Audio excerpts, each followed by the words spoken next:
Day 15 ng From to Speak.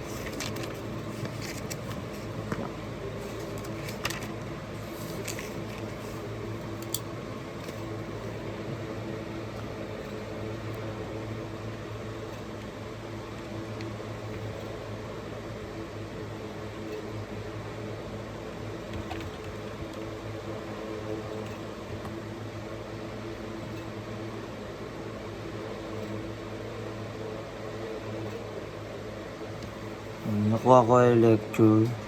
Siyempre lecture as a student pa rin. Yun, nag-lecture ng lesson, ng topic.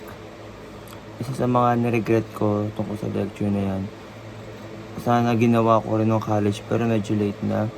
Yung talagang nasa harapan ka ng seat pa nag-lecture. Kasi parang lalalakin ka na no choice ka na makikinig ka sa harapan.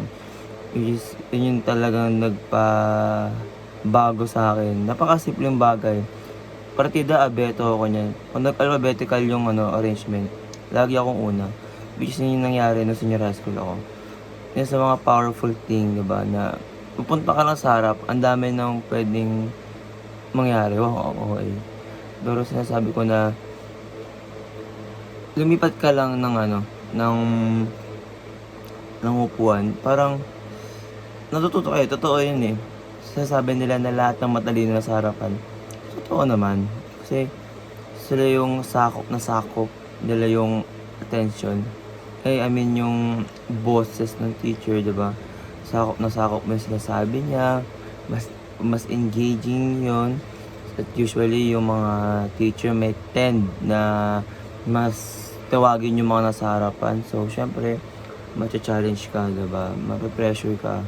And mas maganda sa brain yun, sa totoo lang, na we need talaga na ma-challenge mentally para gumaling tayo. At yun, syempre sa mga lecture na yan, aminin ko, hindi ako yung tao na nakakagets kagad sa unang kinig ko. Pero pag inulit mo siya, mas klaro na. Medyo may slow learner ako, diba? Pero siya. Pero pag sa harapan ako, mas grabe yung difference. I mean, ganun pa rin ako para sa harapan ako, diba? Same, sa pangalawa ako mas magaling. Pero, mas napapadali niya pag nasa harapan ako pag inulit ko siya na pangalawa ulit. Diba? Tsaka, di ko wini-waste yung time ko sa cellphone pag nasa likod ako. Kasi ngayon nasa likod ako eh. Yung backseat boys ako eh. Kasama ako dun. Ayun. Siyempre minsan nakakawalang gana kasi ang layo mo, di ba? Walang pressure, di ba? Di mo rinig. Minsan malabo pa mata ko, di ba? Di mo kita. Di ba? Paano ka gaganahan? Masyadong maraming hindrances na para hindi ako mag-engage kung nasa likod ako. Pero pag nasa harapan ako, attention ko ay buo, di ba? Kaya sa mga sana sinustain ko ng college. Yan lang.